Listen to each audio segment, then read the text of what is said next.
Good evening future doctors, प्यारे प्यारे बच्चों, कैसे सभी लोग। उम्मीद करते हैं आप लोग बहुत बढ़िया होंगे। तो बच्चों, आज आपके सामने हम पेश हैं solution FST 31 full syllabus test series 31 का सोल्यूशन लेके।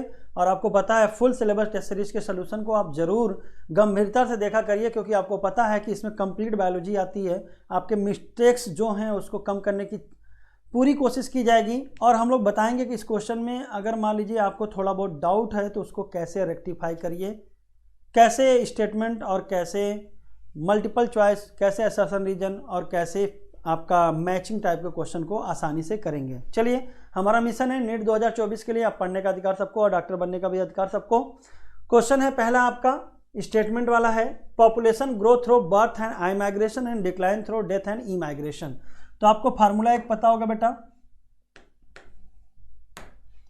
n at time t+1 equal to n at time t plus b+i minus d+e। तो कहते हैं किसी भी पॉपुलेशन में ग्रोथ करने के लिए नेटेलिटी, बर्थ और आई माइग्रेशन प्लस करेंगे। ई माइग्रेशन मतलब जो लोग चले गए, डेथ मतलब मर गए। तो ये बात सही है। कहते in nature population of different species in habitat do not live in isolation but interact in many ways. भाई जो भी जनसंख्या रहती है आपस में क्या करती, इंटरेक्ट करती, कोई अकेले नहीं रहता है। तो दोनों बातें सही हैं, आंसर हो जाएगा फोर्थ। यहाँ से क्वेश्चन और बनता है कि कहते हैं पॉपुलेशन ग्रोथ के लिए बर्थ और आई माइग्रेशन होता है। अगर ओल्ड पॉपुलेशन होगी तो याद रखिएगा ओल्ड पॉपुलेशन के लिए कौन ज़्यादा जरूरी होता है, बर्थ। और कोई नई कॉलोनी बनी है, न्यू कॉलोनी, तो उसके लिए आई माइग्रेशन मेजर फैक्टर हो जाता है। चलिए अगला question, in exponential growth unlimited resources food and space availability is obviously essential for unimpeded growth of a population. तो एक्सपोनेंशियल मतलब आपका ग्रोथ जे शेप्ड कर्व दिखाएगा, कंटिन्यूअस होता जाएगा। यानी रिसोर्स कैसा होना चाहिए, अनलिमिटेड होना चाहिए, जिससे मनमाने ढंग से अच्छी खासी ग्रोथ हो सके। ये तो सही हो गया। Natality is the number of death. Natality बेटा आपका बर्थ होता है ना कि डेथ होता है। डेथ होला मॉर्टेलिटी, मॉर्टेलिटी मरना। तो आपका पहला सही, दूसरा गलत, आंसर हो जाएगा सेकेंड। एक्सपोनेंशियल में आपका कुछ बातें याद होना चाहिए। शुरू में धीरे फिर बहुत तेजी से होगा, जे शेप्ड कराएगा, dn/dt इक्वल टू rn होगा। और इसका integral form nt equal to n0e⁻rt। ये पूरा याद होना चाहिए। Animals that have had their DNA manipulated to possess and express an extra gene known as transgenic animals, presence of pathogen is normally suspected only when the pathogen have produced a disease symptoms। तो साहब आपको पता है कि ऐसा animals जिसमें कोई foreign DNA manipulate करके, बदलाव करके डाला गया, इसको बोलते हैं ट्रांसजेनिक एनिमल्स या बोलते हैं जेनेटिकली मॉडिफाइड ऑर्गेनिजम्स। बैक्टीरिया और वायरस का बॉडी के अंदर पता तभी पड़ता है जब इसकी संख्या ज़्यादा हो जाए, डिजीज का सिम्टम्स दिखें।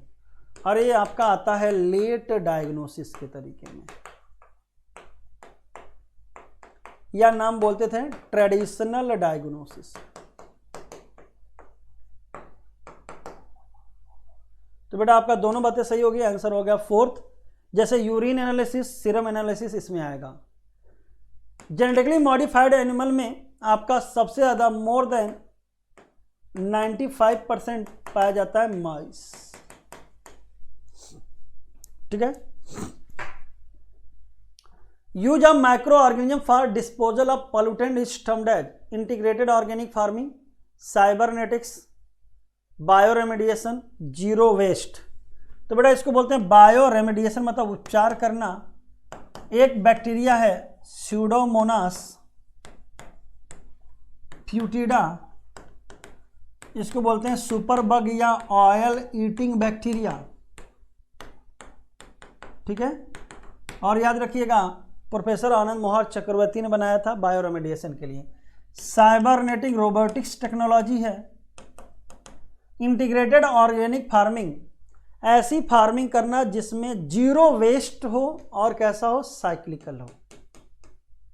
मतलब एक प्रोसेस का जो वेस्ट आया वो दूसरे प्रोसेस में एज अ प्रोडक्ट यूज होगा एज अ मैन्योर खाद। जैसे मान लीजिए डेयरी फार्मिंग किया तो जो गोबर आया वेस्ट, उससे आप खाद बना के अपने खेतों में यूज कर लिया।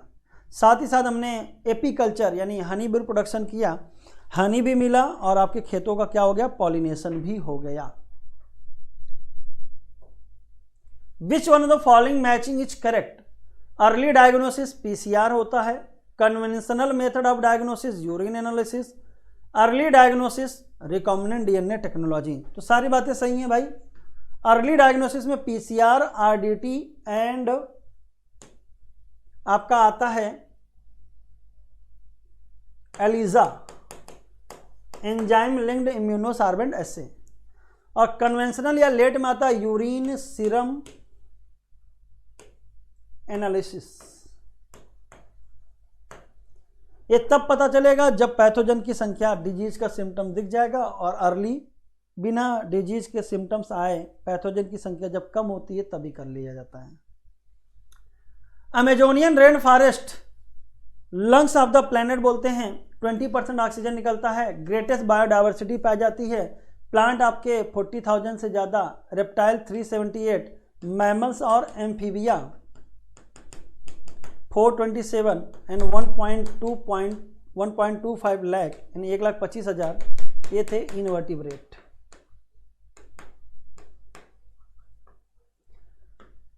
तीन 3,000 मछलियां हैं और 1,300 बर्ड्स हैं।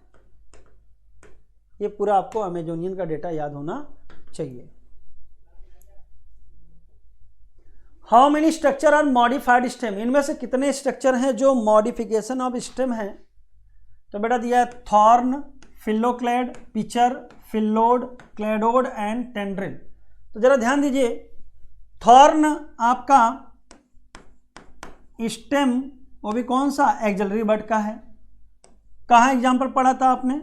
Citrus and bougainvillea. Phylloclade stem flattened या फ्लैसी हो जाते थे, ठीक है, या सिलेंड्रिकल भी फ्लैसी होते थे।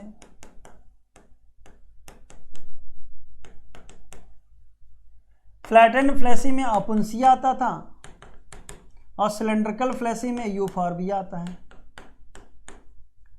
और लीफ किस में बदल जाता था बेटा? आपका स्पाइन में। पिचर ए लीफ का मॉडिफिकेशन है, इंसेक्टिवोरस प्लांट। फिलोड ये भी लीफ का मॉडिफिकेशन है। पिटियोल हो जाता है किसमें? लीफ जैसा, और जो लीफ होती गिर जाती है। ऑस्ट्रेलियन अकेसिया का है। क्लैडोड भी बेटा आपका सिंगल इंटरनोड लॉन्ग क्या है? फिलोक्लेड है। और टेंड्रिल बेटा स्टेम और लीफ दोनों का एग्जाम्पल होता है। टेंड्रिल में याद कर लीजिएगा, स्टेम का भी होता है और लीफ का भी होता है। लीफ टेंड्रिल पी में पाया जाता है, स्टेम टेंड्रिल पाया जाता है कुकर बीट्स, ठीक है ना। ग्रेप वाइन, बिटर गॉड, इन सब में। तो स्टेम कौन कौन हुआ? 1, 2, क्लैडोड 3 और टेंड्रिल 4। तो आंसर हो जाएगा पहला, ठीक है। How many matching are correct for frog? Frog के लिए कितनी मैचिंग सही है? ईयर बैलेंसिंग ऑर्गन बिल्कुल सही होता है, ईयर पिन्ना नहीं पाया जाता है। फर्टिलाइजेशन एक्सटर्नल होता है, आइस सिंपल होती है। बिडर्स कैनाल 1 पेयर वो भी मेल में पाया जाता है, याद रखिएगा। किडनी का पार्ट होता है। तो सारी बातें सही हैं, आंसर हो जाएगा 4th। फ्रॉग में एक फार्मूला याद कर लीजिएगा, टेक बक,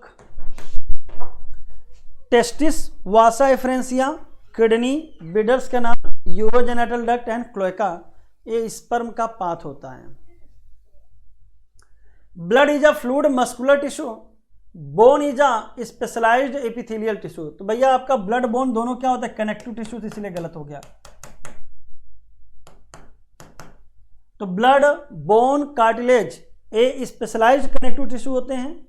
ब्लड फ्लूइड कनेक्टिव टिश्यू होता है, बोन और कार्टिलेज होते हैं थोड़े से हार्ड स्पेशलाइज्ड कनेक्टिव टिश्यू। तो दोनों बातें गलत हो गई, आंसर हो जाएगा पहला, ठीक है।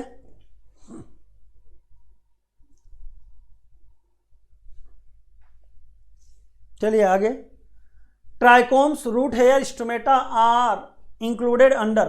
तो प्लांट के जो टिश्यू सिस्टम थे उसको हम लोगों ने 3 भागों में बांटा था, ground tissue, epidermal and vascular. Vascular tissue में जाइलम एंड फ्लोएम आते थे। एपिडर्मल टिश्यू में epidermis, stomata, root hair, trichomes, stomata, ये सब आएंगे। अब इनके बाद जो भी बचा, जैसे कॉर्टेक्स बचा, पिथ बचा, ये सब किस में आ जाते हैं बेटा, ग्राउंड टिश्यू सिस्टम में। तो कहते हैं एपिडर्मल और वेस्कुलर को छोड़ के किस में आ जाएगा, जो भी बचा ग्राउंड। तो एपिडर्मल बाहर वाला हो गया। अब ट्राइकोम्स स्टेम हेयर है और रूट हेयर तो नाम है। खास बात है यूनिसेलुलर होता है, सिंपल होगा, अनब्रांच होगा, जबकि स्टेम में मां आता है तो मल्टी सेलुलर ब्रांच होगा।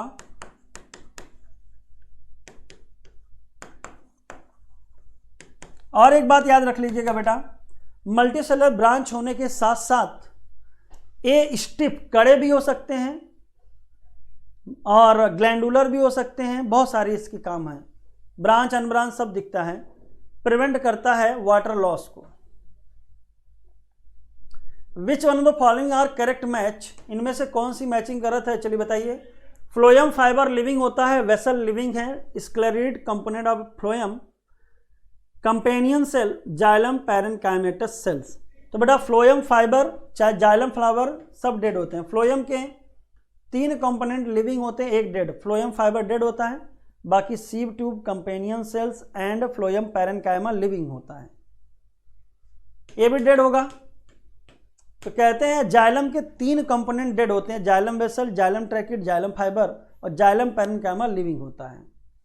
स्क्लेरिड बेटा फ्लोएम का पार्ट नहीं होता है। स्क्लेरिड्स आपका सिंपल टिश्यू स्क्लेरन कायमा के 2 कैटेगरी बनाई जाती हैं, एक होती हैं फाइबर और एक होती हैं स्क्लेरिड, जिसका दूसरा नाम होता है स्टोन सेल।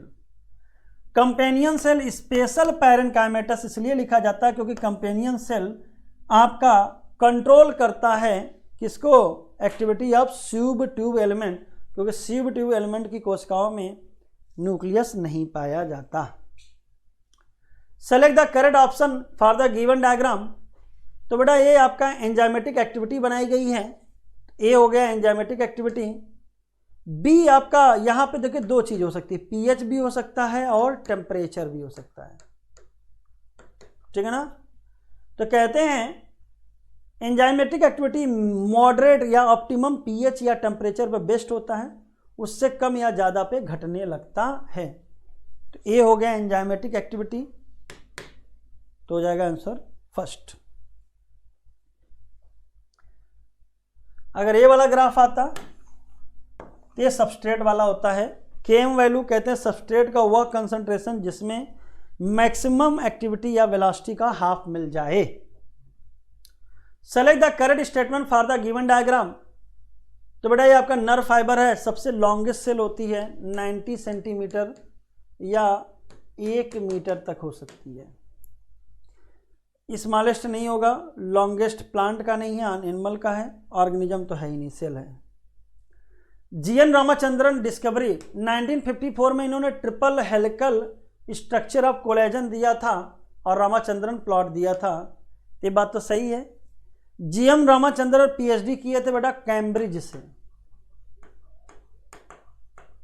ऑक्सफोर्ड से नहीं किए, कैम्ब्रिज से। ईयर सही है 1949।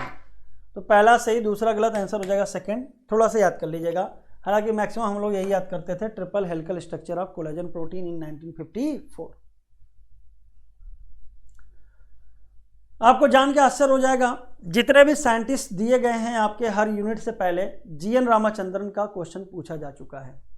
How many cell cycle of yeast can be completed within the duration of 1 cell cycle of human. तो ह्यूमन की एक सेल साइकिल में 24 घंटे और ईस्ट में कितना होता है 1.5 आवर। तो इसको जब करेंगे तो आपको कितना आ जाएगा 16 टाइम्स, इन 2 की पावर 16 सेल बन जाएंगे।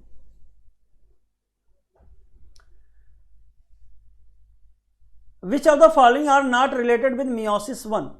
तो मियोसिस 1 रिडक्शनल डिवीजन होता है, तो क्रॉसिंग ओवर होगा। सिनेप्सिस आपका वो होता है, ये होता है पैकेटिन में क्रॉसिंग होगा, कियाजमेटा बनेगा डिप्लोटीन में, सिनेप्टोनिमल कॉम्प्लेक्स डिजॉल्व होंगे। होमोलॉगस पेयर आपके एनाफेज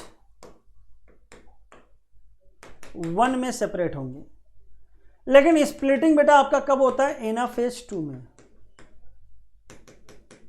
क्योंकि जब भी स्प्लिटिंग होने का मतलब होता है इक्वेशनल डिवीजन, या तो माइटोसिस की बात करते हैं या तो एनाफेज 2। तो बेटा एनाफेज 2 मतलब मियोसिस 2 की बात होती है, तो ये मियोसिस 1 से रिलेटेड नहीं है। प्रोफेज 1 के 5 सब स्टेज होते हैं, leptotene, zygotene, pachytene, diplotene and diakinesis. Select the incorrect match, इनमें से कौन सा मैच गलत है? चलिए तो देखना, माइटोसिस प्लांट में हैप्लॉइड और डिप्लॉइड दोनों में होता है। एनिमल में ज्यादातर माइटोसिस डिप्लॉइड में होती है, लेकिन कुछ एक्सेप्शंस भी हैं। मियोसिस लेकिन 100% क्लियर होती है ऑलवेज इन डिप्लॉइड सेल। तो माइटोसिस में ज्यादातर डिप्लॉइड में होती है, लेकिन हैप्लॉइड में हो सकती है। तो माइटोसिस इन हैप्लॉइड सेल, हनी बी याद करिए, ड्रोन, वहां पे माइटोसिस हो सकती है। प्लांट सेल में तो दोनों जगह, गैमेटोफाइट में हैप्लॉइड और स्पोरोफाइट में डिप्लॉइड, यानी प्लांट में तो कॉमन है। लेकिन मियोसिस चाहे प्लांट हो, चाहे एनिमल हो, चाहे कोई भी हो, ऑलवेज वर्ड आना चाहिए, ऑलवेज इन डिप्लॉइड सेल, इसलिए गलत हो जाएगा। What is the full form of Rubisco? तो रुबलोज बिसफॉस्फेट कार्बोक्साइलेज एंड ऑक्सीजनेज। तो यहाँ पे ऑक्सीडेशन दिया, यहाँ पे ऑक्सीजन दिया, तो गए, आंसर हो गया 4th। रुबलोज 1,5 बिसफॉस्फेट कार्बोक्साइलेज मतलब कार्बन डाइऑक्साइड जुड़वाएगा RUBP से, ऑक्सीजनेज मतलब क्या जुड़वाएगा? ऑक्सीजन। जब कार्बोक्साइलेशन होगा तो केल्विन साइकिल चलेगी, और जब ऑक्सीजनेशन होगा तो आपकी ग्लाइकोलेट या फोटो रेस्पायरेशन चलेगा। In Calvin cycle what is the amount of ATP are utilised during carboxylation? तो एक केल्विन साइकिल में 3 स्टेप होते हैं। पहला होता है कार्बोक्साइलेशन, दूसरा होता है रिडक्शन, और तीसरा होता है रीजनरेशन। रिडक्शन स्टेप में 2 ATP यूटिलाइज होते हैं, रीजनरेशन में 1 ATP यूटिलाइज होते हैं, दोनों मिला के हो जाते हैं 3। लेकिन कार्बोक्साइलेशन में कोई भी ATP नहीं यूज होता, तो आंसर हो जाएगा 0। तो 1 टन केल्विन साइकिल में टोटल ATP 3 यूटिलाइज होते हैं, 2 रिडक्शन में और 1 रीजनरेशन में।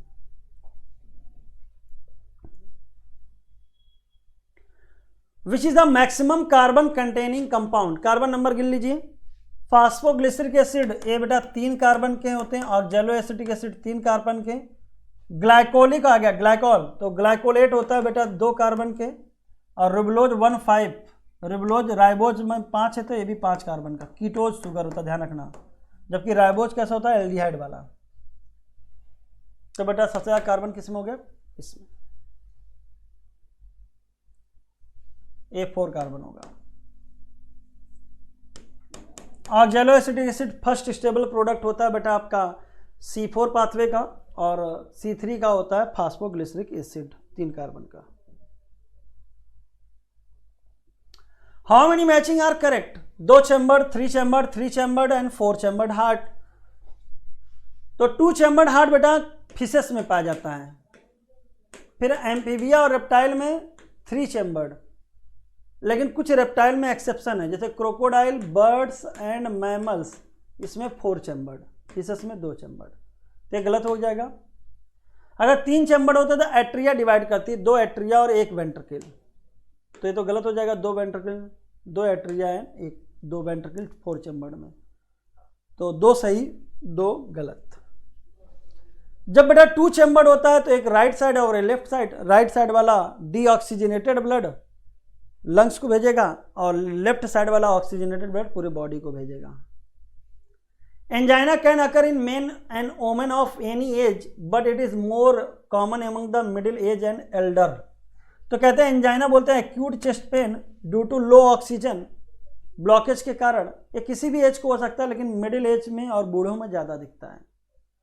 कोरोनरी आर्टरी डिजीज ही इसका कारण होता है, क्योंकि आर्टरी में जाम हो जाता है, ब्लड क्लॉटिंग हो जाती है, जिसको बोलते हैं atherosclerosis.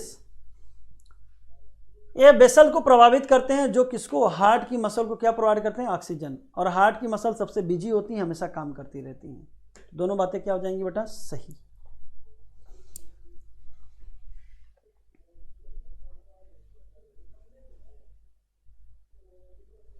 Outer covering of heart, तो देखिए प्लूरल मेम्ब्रेन है, लंग्स के कवरिंग होती हैं, दो होती हैं। पेरिकार्डियम, तो कार्डिया वर्ड किसके लिए आता है बेटा? आपका हार्ट के लिए। तो पेरिकार्डियम दो हो जाएंगे, बीच में फ्लूइड को बोलते हैं पेरिकार्डियल फ्लूइड।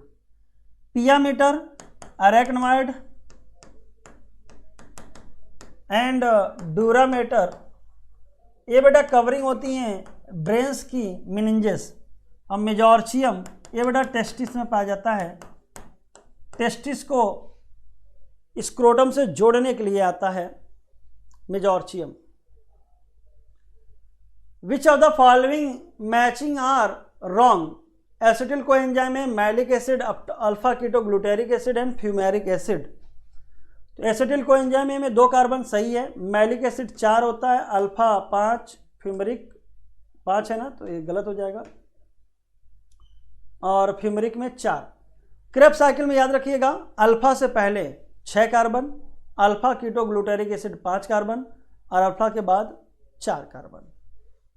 तो पूछा क्या है? रॉन्ग, तो 3 सही 1 ही गलत है, तो आंसर हो जाएगा only C is wrong.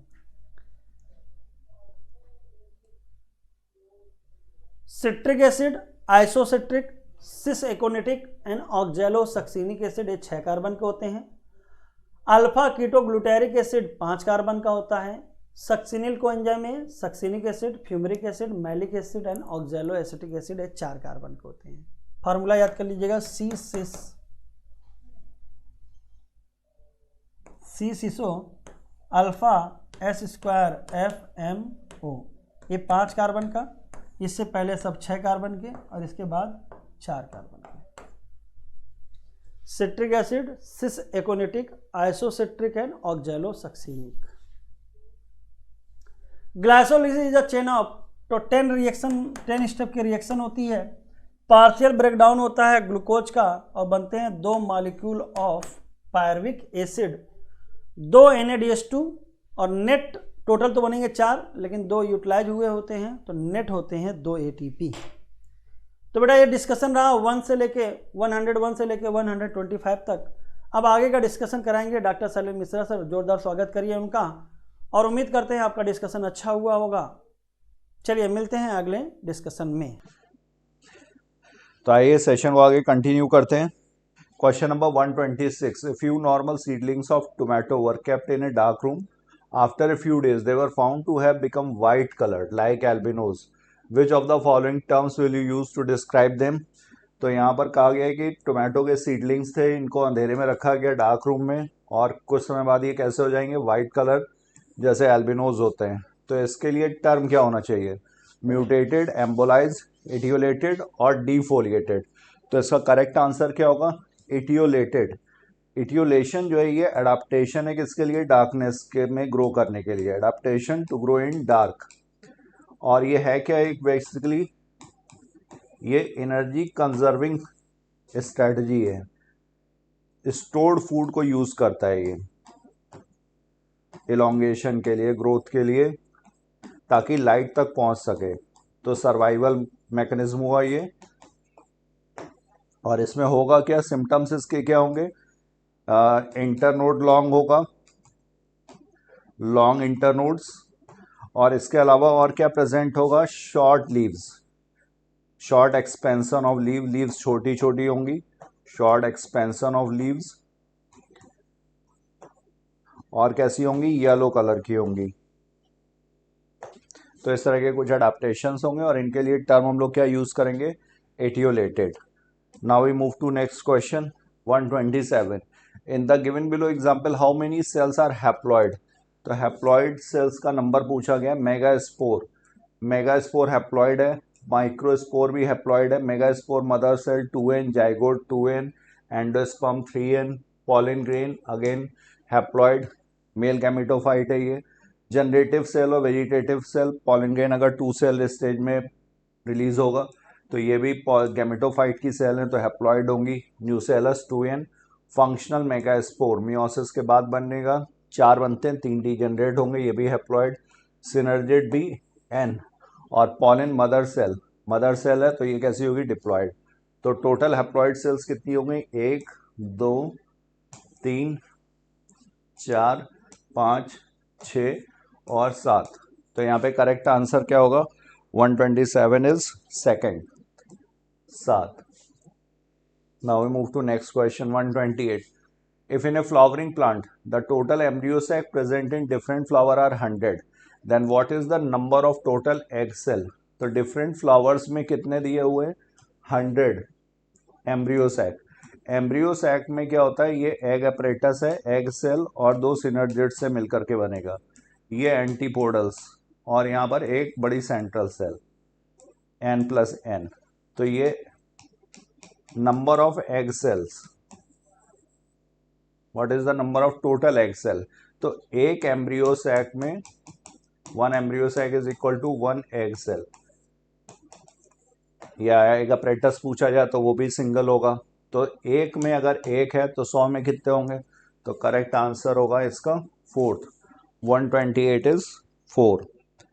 Now we move to next question 129। Select the correct option for the given diagram. ये क्या दिया हुआ है? ये क्लेविकल दिया हुआ है, पेक्टोरल गर्डल की बोन है क्लेविकल, ये स्कैपुला फ्लैट बोन, ये ह्यूमरस और ये रेडियस, ये अल्ना और ये कार्पल्स, ये मेटाकार्पल्स और ये फेलेंजेस। तो यहाँ पर क्या है? ये आप 4 लिम्स के ये बोन्स हैं, 4 लिम्ब की बोन्स हैं ये, और ये पेक्टोरल गर्डल के। तो क्लेविकल ए सही है, एफ ह्यूमरस सही है और डी मेटाकार्पल्स, ये जो पाम की बोन्स होंगी मेटाकार्पल्स। तो यहाँ पे करेक्ट आंसर क्या हुआ? All. Next question 130। Given below are 2 statement. Some specialised cell in our body, macrophage and leucocyte in blood exhibit amoeboid movement. तो macrophages and leucocytes WBC, they show amoeboid movement. और ciliary movement occurs in most of our internal tubular organs which are lined by ciliated epithelium। तो ciliated epithelium सही है यहाँ पर, bronchioles और fallopian tubes में present है। और टाइप कौन सा टाइप है? Columnar ciliated। कौन सा होगा यहाँ पर? Columnar ciliated epithelium। तो ये दोनों ही ऑप्शन सही है, स्टेटमेंट 1 और स्टेटमेंट 2 बोथ आर करेक्ट। तो 130 का correct answer, this is 4th, both statement 1 and statement 2 are correct। Next question, which one of the following of bone are included in axial skeleton? axial skeleton, axial मतलब जो central axis के along होगा। तो central axis में school और इसके बाद vertebral column, sternum और रिब्स। तो ये मैक्सिला कॉकिक्स, ये वर्टिब्रल कॉलम का हो गया, स्टर्नम, ये रिब्स हो गए, नेजल बोन। तो ये सब किसमें? एक्सियल स्केलेटन में। तो यहाँ पे करेक्ट आंसर एक्सियल स्केलेटन का कितना होगा? A, B, C, D and E, ये सारी की सारी किसमें आएंगी? एक्सियल स्केलेटन में। Next question, which is the enzymes catalysing the linking together of 2 compounds? Linking together of 2 compounds, enzymes which catalyse joining of carbon का bond sulphur, oxygen, nitrogen, phosphorus और oxygen इनके साथ। तो ये क्या कहलाएंगे? ये एंजाइम्स कहलाएंगे लाइगेजेस। और लाइगेजेस इसी से मिलता जुलता टर्म्स है, बट यहाँ पर रिमूवल ऑफ ग्रुप्स होगा, removal of groups leaving double bond, double bond बनेगा बाद में। तो इस तरह का अगर है तो वो लाइगेजेस। हाइड्रोलेजेस सबको बताएंगे, हाइड्रोलिटिक एंजाइम्स है ये आइसोमर रिएक्शंस में। तो 132 का correct answer second. In which animal the mesoderm is present as scattered pouches? Mesoderm जो है वो स्कैटर्ड पाउचेस के फॉर्म में है। तो मीजोडर्म स्कैटर्ड पाउचेस किसमें? सूडोसीलोमेट्स में, सूडोसीलोमेट्स। यहाँ पर बॉडी कैविटी तो प्रेजेंट है, but body cavity is not lined by mesoderm on both sides, not lined by mesoderm on both sides. और इंस्टेड मीजोडर्म किस तरह से प्रेजेंट है? ये स्कैटर्ड पाउचेस के फॉर्म में प्रेजेंट है। तो ये सूडोसीलोमेट्स कौन से होते हैं? एस्केलमेंथीज के मेंबर्स, एस्केलमेंथीज के मेंबर्स। तो यहाँ पर क्या दिया हुआ है? एस्केरिस दिया हुआ है एस्केलमेंथीज के मेंबर्स में, और एंकाइलोस्टोमा, एस्केरिस और एंकाइलोस्टोमा, ये दो A एंड E। एंकाइलोस्टोमा का दूसरा नाम क्या होता है? Ancylostoma is also known as hookworm. Adamsia ये सी एनीमोन, ये प्लेटियल मिंथीज और ये spongilla fresh water sponge. Question number 134, in which of the following plant pair of leaves arise at each node. Pair of leaves, एक node पर pair of leaves, तो ये किस में हुआ? ये अपोजिट फिलोटैक्सी का एग्जाम्पल है। अपोजिट फिलोटैक्सी, फिलोटैक्सी क्या अरेंजमेंट ऑफ लीव्स, फिलोटैक्सी, तो ये किस में होगा? कैलोट्रोपिस में और गुआवा में। चाइना रोज में कैसा है? अल्टरनेट, और एल्स्टोनिया कैसा है? वर्ल्ड। और मोस्ट कॉमन अगर इसमें से पूछा जाए तो कौन सा होता है? Alternate, this is most common. Alternate और किस में? चाइना रोज में है, सनफ्लावर में है। ठीक है, तो यहाँ पर A and B pair of leaves arise at each node. 134 का करेक्ट आंसर क्या होगा? Third. Next question, in the given below example how many member contains both RNA and DNA। RNA और DNA दोनों प्रेजेंट है, तो हमें पता है कि वायरस में आइदर DNA होगा या RNA, never both, either DNA और RNA। और प्रायोन्स जो होते हैं वो प्रोटीन्स के बने हुए हैं, वायरॉइड्स सिर्फ RNA के बने हुए, न्यूक्लिक एसिड है, लो मॉलिकुलर वेट। यहाँ प्रोटीन्स ये सिर्फ RNA है। यहाँ पर माइकोप्लाज्मा ये मॉडर्न्स हैं, यहाँ पर क्या होगा? DNA और RNA दोनों ही। पैरामीशियम में भी प्रोटेस्टा का मेंबर है, यहाँ पर भी DNA और RNA दोनों, यहाँ पर भी DNA और RNA दोनों। आर्की बैक्टीरिया में भी DNA और RNA दोनों। राइजोपस, ईस्ट और कस्काटा पैरासाइट है, स्टेम पैरासाइट, तो यहाँ पर भी DNA और RNA दोनों हैं। तो सिर्फ 3 जो है इनमें नहीं है, बाकी तो 1 2 3 4 5 6 और 7। तो करेक्ट आंसर यहाँ पर 135 का क्या होगा? Fourth. Next question, select the incorrect match for ribosomes. Ribosomes के लिए इनकरेक्ट मैच बताना है। तो 70S, 70S के दो सब यूनिट्स हैं, 50S एंड 30S, सही है। 80S, 80S का 60S एंड 40S है, 70S यहाँ पे गलत दिया हुआ है। 70S यूकैरियोट्स में भी और 80S भी यूकैरियोट्स में प्रेजेंट है। ऑर्गेनेल्स के अंदर अगर पूछा जाएगा तो 70S, और साइटोप्लाज्म वगैरह में यहाँ पर 80S यूकैरियोट्स में प्रेजेंट है। तो करेक्ट आंसर क्या हुआ according to the question? 136 is second. Next question, which of the following will not result in variations among siblings. Variations जिनकी वजह से नहीं होंगे, तो इंडिपेंडेंट असॉर्टमेंट ऑफ जीन्स, इसकी वजह से तो वेरिएशन होगा। क्रॉसिंग ओवर भी रिस्पॉन्सिबल है, म्यूटेशन भी चेंज के लिए रिस्पॉन्सिबल है। लिंकेज, लिंकेज क्या होता है? Physical association between two genes present on same chromosome, तो इनकी टेंडेंसी क्या होगी? साथ में जाने की होगी। Physical association of two genes present on same chromosome, तो इसलिए linkage is not the answer, sorry, linkage is the correct answer. 137 is third. The theory of spontaneous generation is stated that. Theory of spontaneous generation, theory of spontaneous generation इसके according क्या है कि life arose from living forms only. ये theory of biogenesis, spontaneous generation नहीं। और ये किसने prove किया था? यहाँ पर life can arise from both living and non living, life can arise from non living things only, it arises spontaneously neither from living nor from the non living. तो इसका क्या करेक्ट आंसर होगा यहाँ पर? थर्ड। और spontaneous generation theory को, इसको refute किसने किया था? इसको किसने रिफ्यूट किया था? तो ये स्वान नेक फ्लास्क एक्सपेरिमेंट है इनका।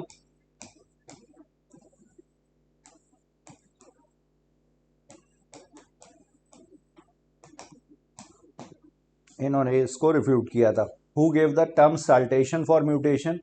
साल्टेशन, साल्टेशन मतलब सिंगल स्टेप लार्ज म्यूटेशन। और ये किसका था? ये ह्यूगो डिब्रीज का। प्लांट कौन सा था? इवनिंग प्रिमरोज,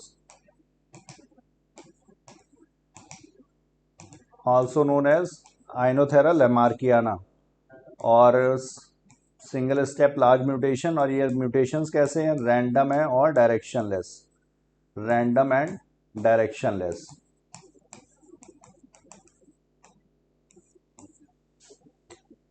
यहाँ पे साइंटिस्ट का नाम रह गया था, ये कौन सा है, Louis Pasteur. Next question, which is a wrong statement. यहाँ पर रॉन्ग स्टेटमेंट क्या है, inositol triphosphate is a secondary messenger, सही है ये। और ये किसके लिए होगा, प्रोटीन हार्मोन्स के लिए या स्टेरॉयड हार्मोन्स के लिए। तो स्टेरॉयड हार्मोन्स के मैसेंजर्स कहाँ होते हैं, इंट्रासेलुलर। तो प्रोटीन हार्मोन्स इनके मेम्ब्रेन पर होते हैं रिसेप्टर्स, तो यहाँ पर रिसेप्टर है तो ये सेकेंडरी मैसेंजर की जरूरत पड़ेगी, तो inositol triphosphate. Aldosterone is a protein hormone, ये गलत है। एल्डोस्टेरॉन क्या है, ये मिनरलोकॉर्टिकॉइड है, मेन मिनरलोकॉर्टिकॉइड। और कहाँ से आएगा, एड्रीनल कॉर्टेक्स से, और एड्रीनल कॉर्टेक्स से जितने भी हार्मोन्स हैं वो सब कैसे हैं, स्टेरॉइड्स। तो ग्लूकोकॉर्टिकॉइड्स आर इन्वॉल्व इन रास। रास मैकेनिज्म में ग्लूकोकॉर्टिकॉइड्स नहीं, ये ग्लूकोज मेटाबॉलिज्म से रिलेटेड है। Renin angiotensin aldosterone system. MSH is not secreted by pituitary gland. Melanocyte stimulating hormone is not secreted by, in fact it is secreted by. तो यहाँ पर BCD ये ऑप्शंस गलत हैं। 140 का क्या होगा, 3। Next question 141, full form of SNPs, single nucleotide polymorphism. SNPs pronunciate इनको किया जाता है SNPs, और ये क्या है, जीनोमिक वेरिएशन है जहाँ पर सिंगल न्यूक्लियोटाइड सिंगल बेस में डिफरेंस होगा। In the given below example, how many plants in which 5 stamens are present in flower. तो 5 किस में होंगे, टोमेटो सोलेनेसी का है, ब्रिंजल सोलेनेसी, और petunia Solanaceae, Pisum soybean gram Sesbania ये सब फेबेसी के मेंबर्स हैं, और इसमें कितने हैं, 10 स्टेमेंस हैं। और एस्पेरेगस एलोई ये इन सब में सिर्फ 6। तो 5 किस में हुए, 3 में, tomato brinjal and petunia members of Solanaceae. तो 142 का करेक्ट आंसर क्या हो जाएगा, 142 का correct answer second. Next question, DNA is a hydrophilic molecule, hydrophobic molecule, lyophilic molecule, none of these. तो DNA कैसा है, हाइड्रोफिलिक मॉलिक्यूल है, हाइड्रोफिलिक। और हाइड्रोफिलिक नेचर या negative charge, this is due to phosphate, phosphate की वजह से। Hydrophilic में शुगर का भी कंट्रीब्यूशन है, शुगर और फॉस्फेट की बैकबोन प्रेजेंट होती है जिसकी वजह से यह हाइड्रोफिलिक है। Next, which of the following is a feature of the plasmids. कौन सा प्लाज्मिड का फीचर है, ट्रांसफरेबल है, इंडिपेंडेंट रेप्लिकेशन है, सर्कुलर स्ट्रक्चर। तो प्लाज्मिड्स क्या है, एक्स्ट्रा क्रोमोसोमल जेनेटिक मटेरियल है, ये बैक्टीरिया में प्रेजेंट होते हैं, एक्स्ट्रा क्रोमोसोमल जेनेटिक मटेरियल। और ये कैसे होते हैं, ऑटोनॉमसली रेप्लिकेटिंग है, खुद से रेप्लिकेट करेगा। और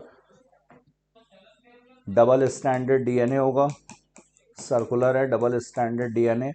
तो transferable, independent replication, circular structure, correct answer यहाँ पर 4th। Next question, in Eco R1 what is R। R क्या है, स्ट्रेन।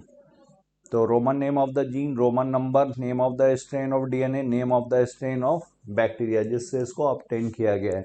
तो Escherichia coli, E for Escherichia, genus CO से हो जाएगा कोलाई, और RY 13, और 1 is order of isolation, order of isolation. Next question, RNA and protein portion are removed during DNA isolation by treating with. RNA और protein ये remove किए गए DNA isolation के वक्त।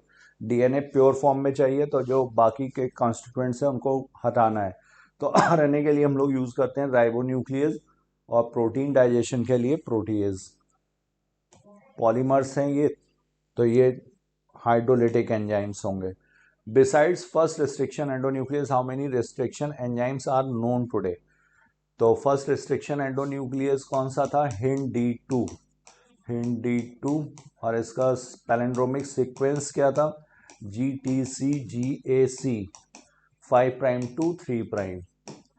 और कितने, how many restriction enzymes are known today. तो more then 900, और स्ट्रेन्स कितने बैक्टीरिया से ये ऑब्टेन किए गए हैं? 230 strains of bacteria. Next, in polymerase chain reaction, there are 3 main steps which are repeated in several cycles. What is the correct sequence? तो यहाँ पर denaturation, annealing और extension. Annealing में क्या करते हैं? प्राइमर्स ऐड किए जाएंगे. denaturation में क्या होगा? हाइड्रोजन बॉन्ड्स ब्रेक होंगे. और एक्सटेंशन में क्या होगा? चेन का इलोंगेशन होगा. तो denaturation, annealing एंड एक्सटेंशन. 148 का करेक्ट आंसर क्या होगा? Second.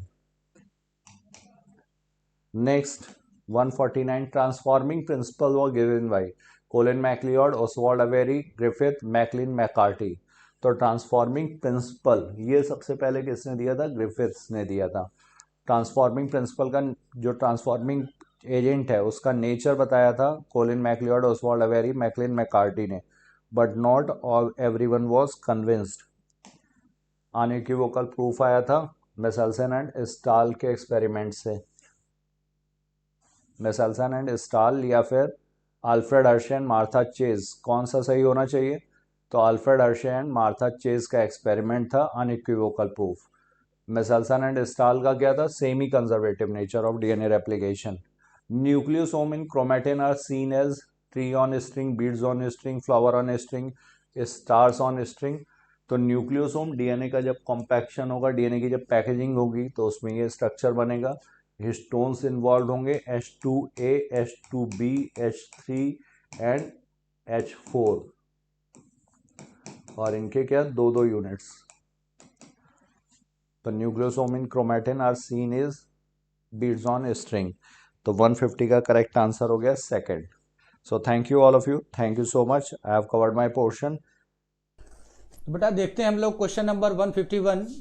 The first genetic material is, बेटा इनमें से कौन फर्स्ट जेनेटिक मटेरियल है? तो बेटा हम लोगों ने देखा कि पहला जेनेटिक मटेरियल बेटा आरएनए मिला था. जो आरएनए है ये first genetic material, not first organism. पहला जेनेटिक मटेरियल है. और जो बेटा आरएनए है ये अनस्टेबल है, ये अनस्टेबल है, म्यूटेट फास्टर है, म्यूटेट फास्टर है, और सारी प्रोसेसेस आरएनए के चारों ओर घूमती हैं. तो ये डोमिनेंट है. और बेटा बेस्ट है एक्सप्रेशन के लिए, best expression. So correct option 151, option first. DNA most of the case का जेनेटिक मटेरियल है, स्टेबल है, डबल स्ट्रैंड है. आरएनए सिंगल और डबल स्ट्रैंड दोनों हो सकते. जनरली एनिमल के केस में डीएनए मिलेगा. Question number 152. How much DNA based sequence among the human being is same? बेटा ह्यूमन जीनोम प्रोजेक्ट और डीएनए फिंगरप्रिंटिंग में हम लोगों ने बात करी थी कि जो ह्यूमन बीइंग होते हैं उनमें 99% डीएनए सेम मिलता है. So 152 correct option is option third. Next 153 की बात करते हैं. Taylor and colleagues in 1958 experiment on which of the plant proving the replication of semi conservative method. तो बेटा हम लोगों ने पढ़ा था कि Watson and Crick, Watson and Crick, बेटा वाटसन और क्रिक ने बताया था कि डीएनए का रिप्लिकेशन सेमी कंजर्वेटिव होता है, सेमी कंजर्वेटिव होता है. लेकिन वो करके नहीं दिखा पाए थे, उन्होंने केवल आइडिया दिया था और इसे एक्सपेरिमेंटल प्रूव किया. दो साइंटिस्टों ने, पहला मीजल्सन एंड स्टल ने, और इनके सैंपल में लिया गया है प्रोकैरियोटिक सेल ई कोलाई. और बेटा सेम टाइम ड्यूरेशन में टेलर ने अपने साथियों के साथ यूकैरियोटिक सेल में सेमी कंजर्वेटिव मेथड को प्रूव किया और अपने सैंपल में लिया विक्सिया फेबा, और इसे हम लोग फेबा बीन कहते हैं, फेबा बीन कहते हैं और यूज किया है रेडियो एक्टिव थाइमिडीन को। तो देखो भाई, टेलर ने पी का यूज नहीं किया, मेंडल ने पी का यूज किया, चाइना रोज का नहीं है, it is case of Vicia faba. और मीजल्सन और स्तल ने तो हैवी आइसोटॉप का यूज किया है और टेलर ने रेडियो आइसोटॉप का यूज करके सेमी कंजर्वेटिव मेथड के आप डीएनए को प्रूव करके दिखा दिया। 153 correct option is option second. In DNA molecule, बेटा इनमें से कौन सी कंडीशन डीएनए मॉलिक्यूल देखने को मिलती है? तो बेटा हम लोगों ने पढ़ा है कि जो डीएनए है ये डबल हेलिकल स्ट्रक्चर शो करता है, डबल हेलिकल स्ट्रक्चर शो करता है। डीएनए 2 पॉलीन्यूक्लियोटाइड चेन रखते हैं जो एंटी पैरेलल होती हैं, 3:5 एंड सेकेंड इज 5:3। ये दोनों आपस में जुड़ी होती हैं नाइट्रोजनस बेस से। नाइट्रोजनस बेस के बेस पेयरिंग रूल को चारगाफ ने दिया और इस रूल के अकॉर्डिंग एक का पिरिमिडीन दूसरे के प्यूरिन से जुड़ता है तो ए डबल बॉन्ड टी और सी ट्रिपल बॉन्ड जी के साथ जुड़ता है। इस बेस पेयरिंग रूल को देने का क्रेडिट चारगाफ। तो ए हमेशा टी के साथ और सी हमेशा जी के साथ जुड़ता है। Correct option 154 option first. Question number 155, an abnormal human baby with 44AA and XXX chromosome was born due to। अब बेटा एक एबनॉर्मल बेबी है जिसमें 44 ऑटोसोम है, बट एबनॉर्मलिटी ट्राइसोमी हमें XXX की दिखाई पड़ रही है। तो इसका मतलब ये कंडीशन हो गया। इस कंडीशन में बेटा जो मदर है इसमें ओवम फॉर्मेशन के दौरान एबनॉर्मलिटी देखने को मिली और जो फादर है बेटा इसमें एबनॉर्मलिटी देखने को नहीं मिली। एक्स और Y, this X is fused with XXX और इसे हम लोग कहते हैं ट्रिपल एक्स सिंड्रोम। तो बेटा ये फ्यूजन ऑफ 1 स्पर्म के साथ नहीं, क्योंकि यहां स्पर्म है ही नहीं। फ्यूजन ऑफ 2 स्पर्म भी बनूंगा, not a case of sperm x जो केस है वो स्पर्म का केस एक्स का केस नहीं है। दोनों यहां क्या है, XX है। It is case of ovum, not abnormality in sperm but it is case of formation of abnormal ओवा इन द मदर। तो 155 correct option is option fourth. Which one of the following is odd? बेटा इनमें से कौन सा combination odd है? इनमें से कौन सा कॉम्बिनेशन ऑड है? इनमें से कौन सा कॉम्बिनेशन ऑड है? चलो भाई, तो देखो हम लोगों ने क्या देखा कि भाई जो पॉड कलर होता है it is a case of character, और बेटा करेक्टर के अल्टरनेट फॉर्म को हम लोग ट्रेट कहते हैं और जीन के अल्टरनेट फॉर्म को एलील कहते हैं। तो inflated tarred axial is a trait but pod colour is a character. तो 3 तो हो गए ट्रेट, 1 हो गया करेक्टर, और जो ये ट्रेट भी है वो सब हमारे लिए डोमिनेंट है, याद रखेंगे।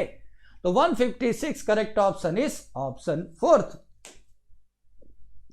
Tallness is T dominant over the dwarfness TT, while red flower is cross with dominant flower of the white color R. A plant with genotype TTRR is crossed with plant of genotype TTR. Percentage of progeny have tall plant with red flower. बेटा इस particular case में tall plant with red flower कितने होंगे? तो भाई ये जो case हो गया आपके पास प्लांट का जीनोटाइप है capital T small T capital R small R, और दूसरा हो गया स्मॉल टी स्मॉल टी।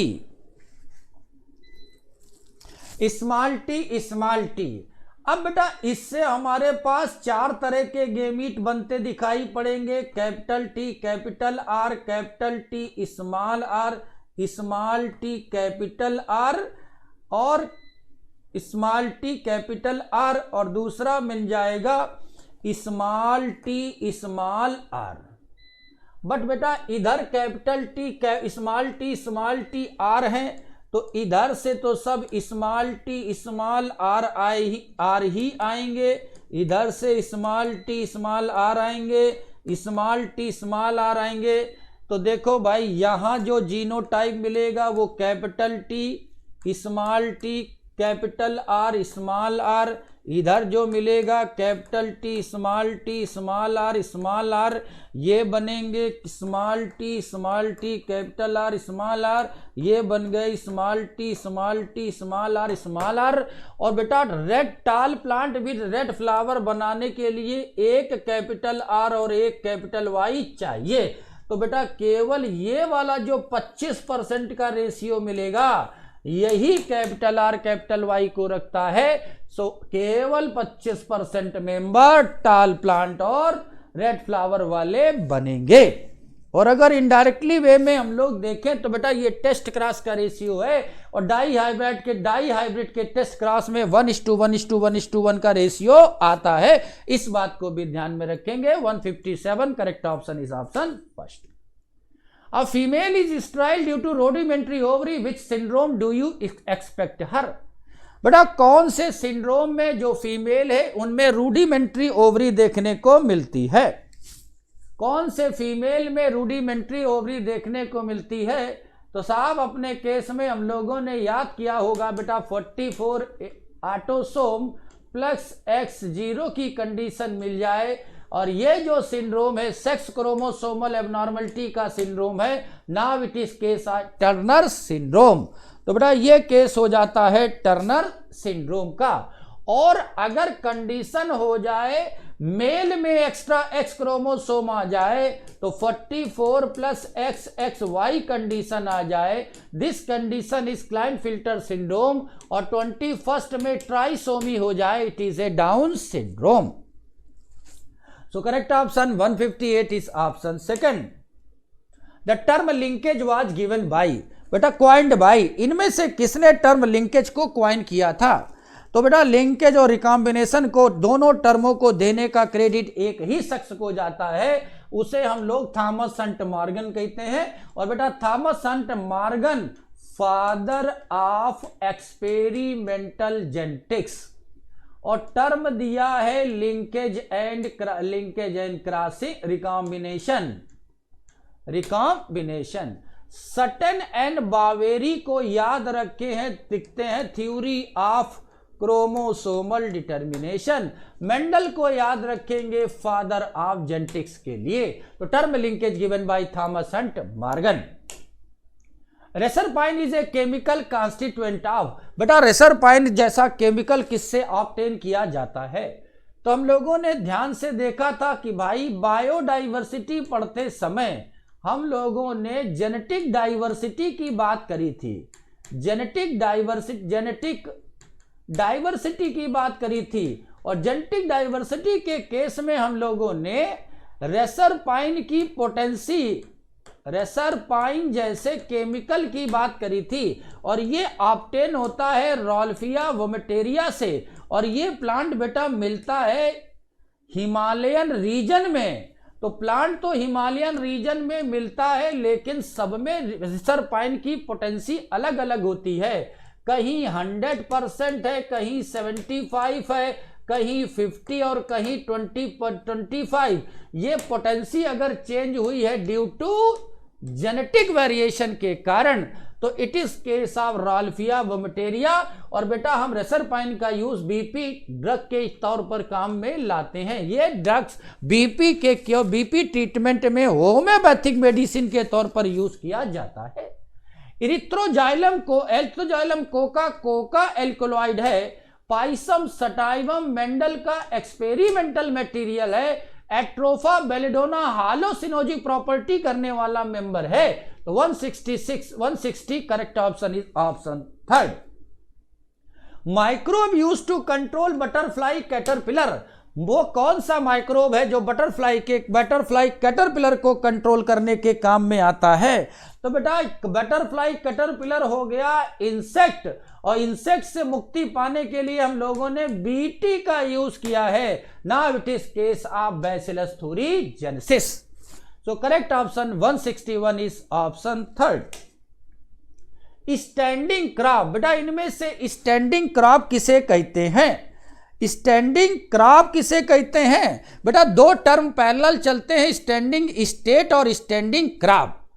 तो बेटा ईच ट्रॉपिक लेवल, जितने भी ट्रॉपिक लेवल होते हैं, ईच ट्रॉपिक लेवल में पर्टिकुलर गिवन टाइम में जो बायोमास पाया जाता है, बायोमास पाया जाता है, बेटा इसे स्टैंडिंग क्रॉप कहते हैं। ये सॉइल का अमाउंट नहीं है, इनऑर्गेनिक न्यूट्रिएंट का नहीं, एग्रीकल्चरल फील्ड का केस नहीं, it is mass of living organism at particular table at given time called standing crop. So correct option 162 is option third. What type of ecological pyramid would obtain with the following data? इस data से कौन सा ecological pyramid बनता हुआ दिखाई पड़ेगा? तो secondary consumer 10 ग्राम, primary 60 ग्राम, primary producer. तो भैया देखो सबसे नीचे इकोलॉजिकल पिरामिड में प्राइमरी प्रोड्यूसर्स आते हैं और प्राइमरी प्रोड्यूसर दिया गया है 120 ग्राम। अब जब ग्राम दे दिया तो देखो ये एनर्जी का रेस तो गायब हो गया, नंबर गायब हो गया, ये निश्चित तौर पर केस हो गया बायोमास का। अब आप देखें भाई प्राइमरी प्रोड्यूसर पर डिपेंड प्राइमरी कंज्यूमर 60 ग्राम, ये हो गए प्राइमरी कंज्यूमर, और प्राइमरी कंज्यूमर के ऊपर सेकेंडरी कंज्यूमर, ये हो गए 10 ग्राम। अब हमें बेटा जो पिरामिड बायोमास का दिखाई पड़ रहा है ये इन्वर्टेड नहीं, ये अपराइट है, तो ये केस इन्वर्टेड बायोमास के पिरामिड का नहीं, अपराइट का होगा। तो 163 का correct option is option fourth. Which one of the following absent in citrus deodara? इनमें से कौन सिट्रस में देखने को नहीं मिलेगा? तो सबसे पहले हम लोग बात करें बेटा, सिट्रस जो होता है ये जिम्नोस्पर्म का मेंबर है, जिम्नोस्पर्म का मेंबर है। अब बेटा जब जिम्नोस्पर्म की बात करते हैं तो जिम्नोस्पर्म में इंटेगुमेंटेड ओव्यूल पाया जाता है और इसके अंदर न्यूसेलस भी देखने को मिलते हैं, और इस न्यूसेलस के अंदर मिलती है आर्कीगोनिया भी देखने को मिलती है। लेकिन क्योंकि ये जिम्नोस्पर्म है इसलिए इनमें बेटा कोई फ्रूट नहीं बनता। तो fruit and flower is a property of angiosperm. तो फ्रूट और फ्लावर तो हमें मिलता है एंजियोस्पर्म में। तो देखो ओव्यूल देखने को मिलेगा, न्यूसेलस देखने को मिलेगा, लेकिन फ्रूट एंड फ्लावर नहीं मिलेगा। और हमें यही पूछा गया है इनमें क्या देखने को नहीं मिलेगा, तो नहीं देखने को मिलेगा fruit and flower. So correct option is option first. Select the correct statement for the given diagram को पहचाने और करेक्ट स्टेटमेंट को सिलेक्ट करें। तो बेटा जो डायग्राम है इस डायग्राम को पहचान लिया गया, डायग्राम बिलोंग करता है हीरोडिनेरिया को। और बेटा जो हीरोडिनेरिया होती है ये पैरासिटिक मेंबर है, हुक एंड सकर रखता है, और ये मेंबर है एनिलिडा का। और पर खास बात होती है कि इसमें नंबर ऑफ सेगमेंट होते हैं फिक्स, छोटी हो या बड़ी हो 33 सेगमेंट हमें देखने को मिलते हैं। बट याद रखते हैं कि जो लीच होती है इसमें ओपन सर्कुलेशन पाया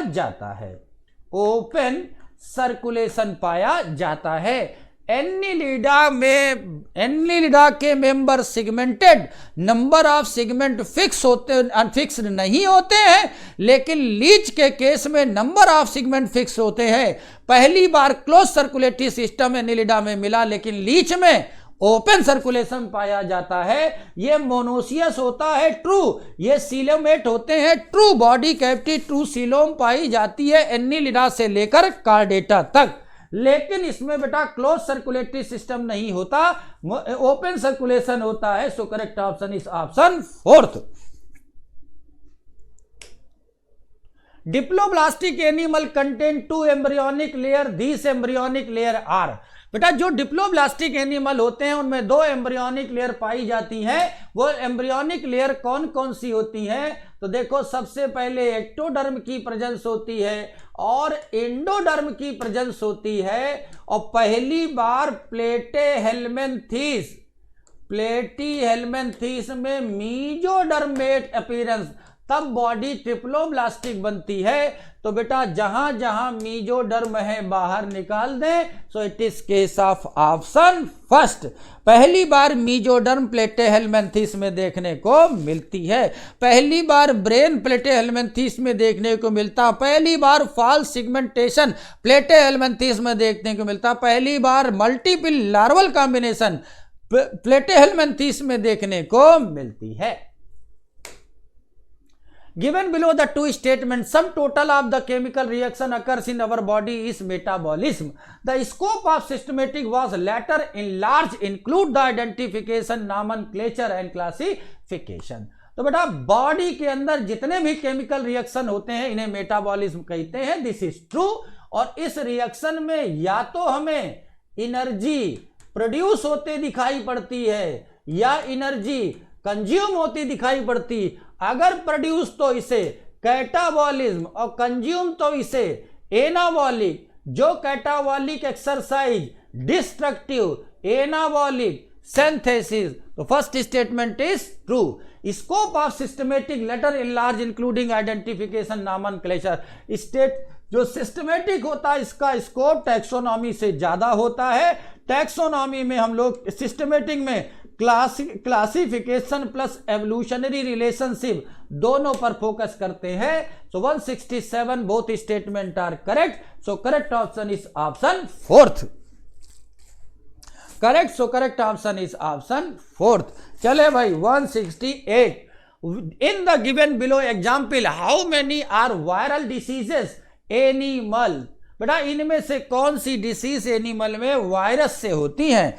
इनमें से कितनी डिसीजेस एनिमल में वायरस से होती हैं? तो भैया अगर बैक्टीरिया की बात करते हैं तो हम लोगों ने CTT की याद करी थी, कॉलरा टिटनेस टाइफाइड को याद रखते हैं, कॉलरा टिटनेस टाइफाइड को याद रखते हैं।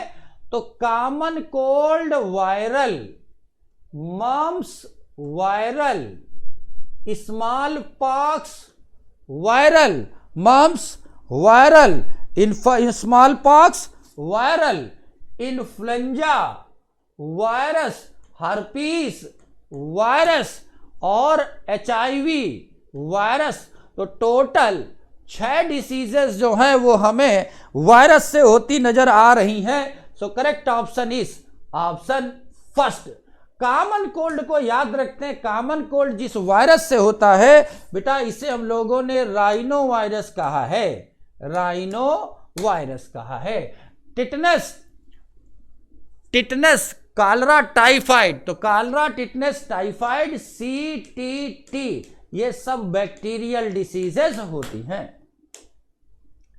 Select the correct ascending order of the percentage of different chemical cell. Biomolecule पढ़ते समय हम लोगों ने एक टेबल पर फोकस किया है और उस टेबल पर फोकस करते हुए क्या दिखाई पड़ा कि भैया प्रोटीन जो होती हैं, जो प्रोटीन है, न्यूक्लिक एसिड है, कार्बोहाइड्रेट है, लिपिड है, लिपिड है।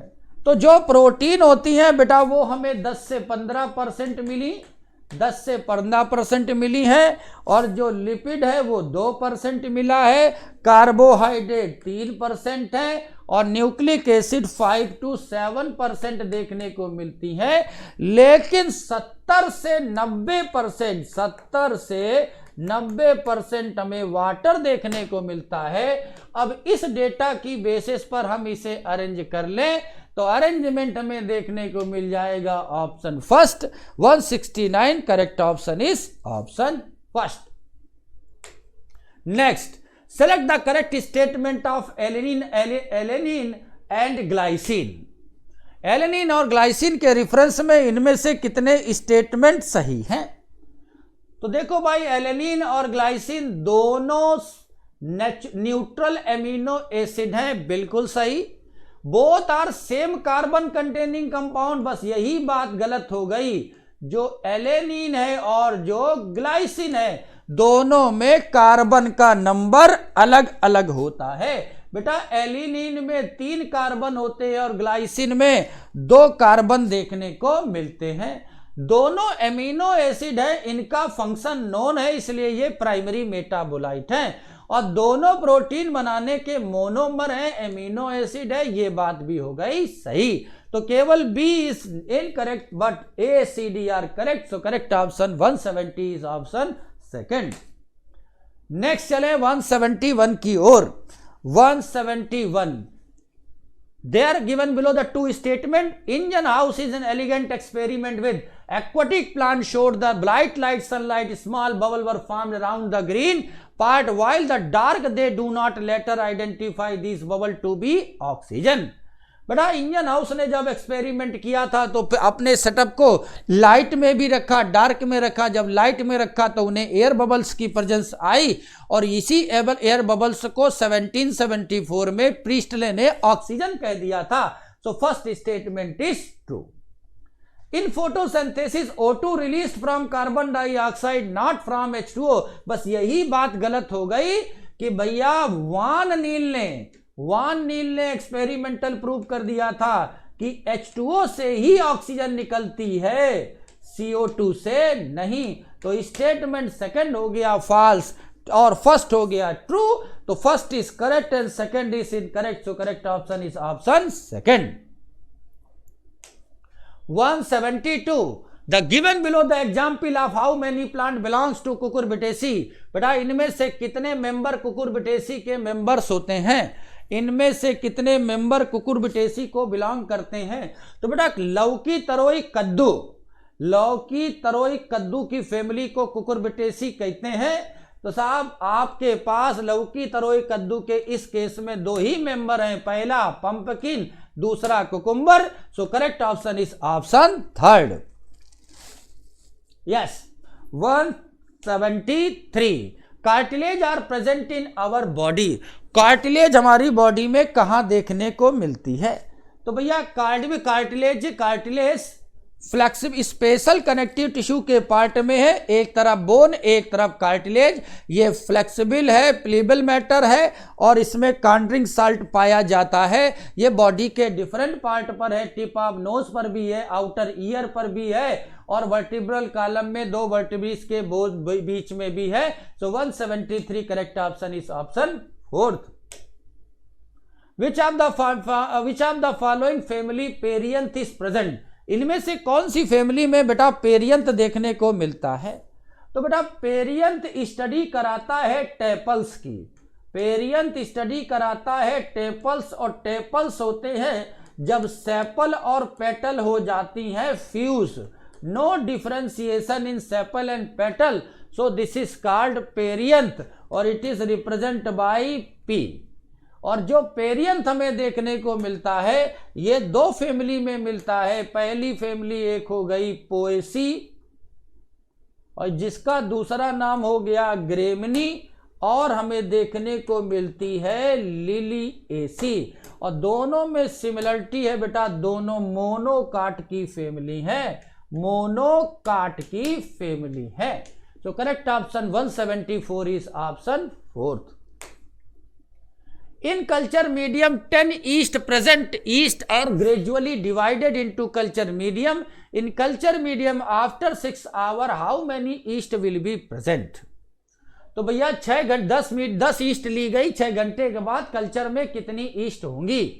तो बेटा हम लोगों ने बात करी थी ईस्ट की और जो ईस्ट होती है बेटा ये 90 मिनट में डिवाइड होती है। और बेटा 6 घंटे के बाद की बात करनी है तो ये 4 बार डिवाइड हो चुकी होगी। अगर एक ईस्ट होती तो 90 मिनट में डिवाइड होती तो 2 हो जाती। अब ये 4 टाइम डिवाइड होगी तो देखो 1 से 2 हो गई, 2 से 4 हो गई और 4 से हो गई 16। अब बेटा ईस्ट अगर 10 है तो फिर ये होगी 20 और 20 से हो जाएंगी 40 और 40 से हो जाएंगी 160। तो भैया 6 घंटे के बाद हमें इस कल्चर में 60 ईस्ट देखने को मिलेगी। तो ये था बेटा 151 टू 175 और आगे का मिशन कंटिन्यू करेंगे अब्दुल सर।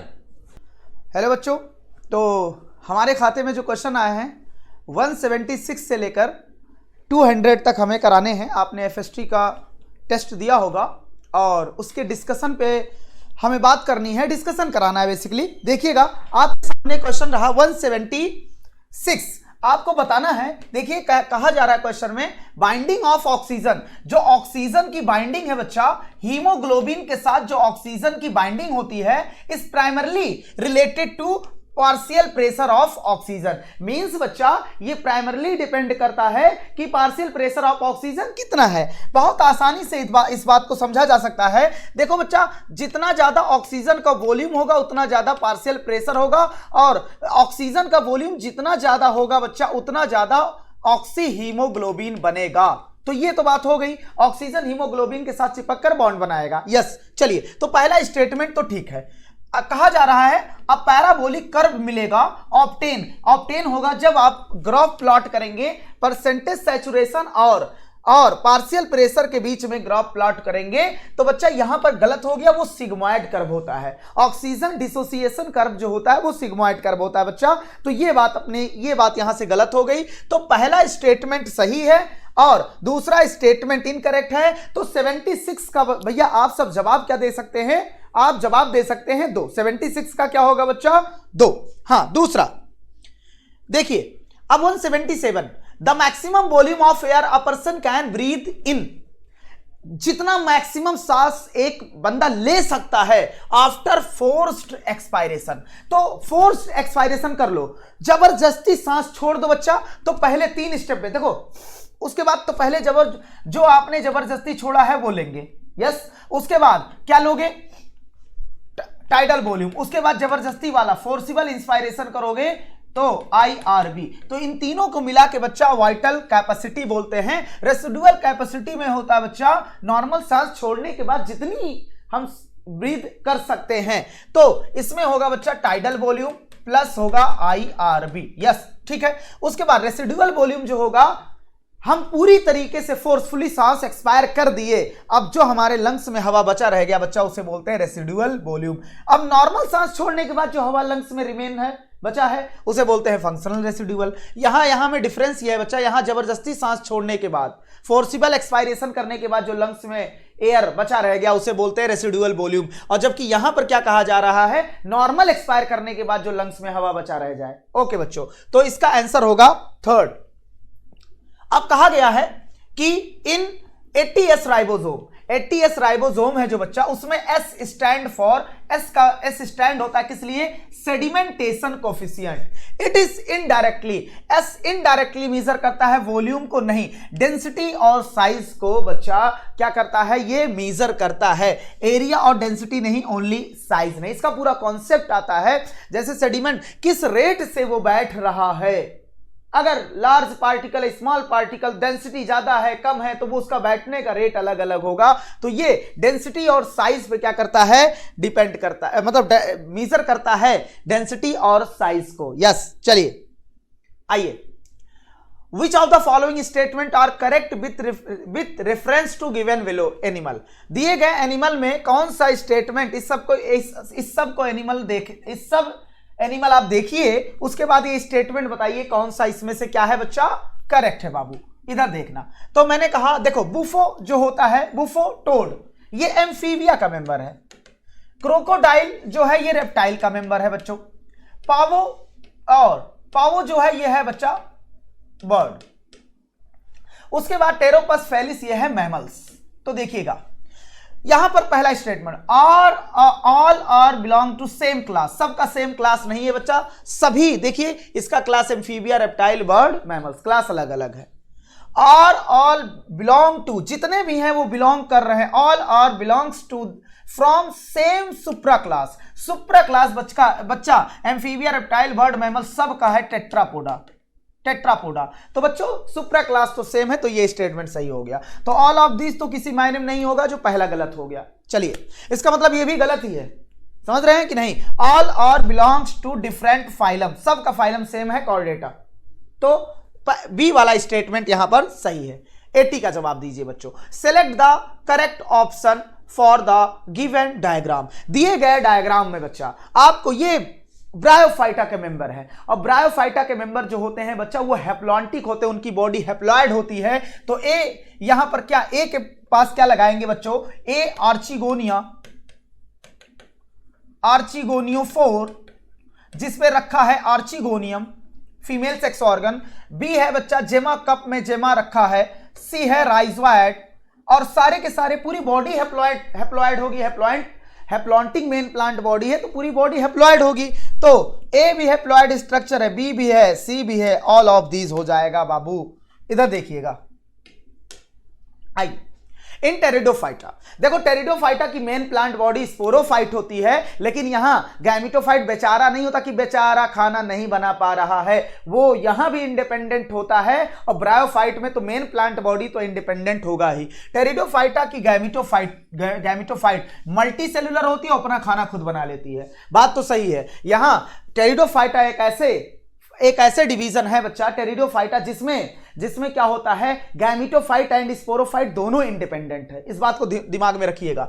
ब्रायोफाइट में जो गैमिटोफाइट वो तो मल्टी सेलुलर होता ही है और ऑटोट्रॉफ होता है, क्योंकि इसकी मेन प्लांट बॉडी ही हैप्लॉन्टिक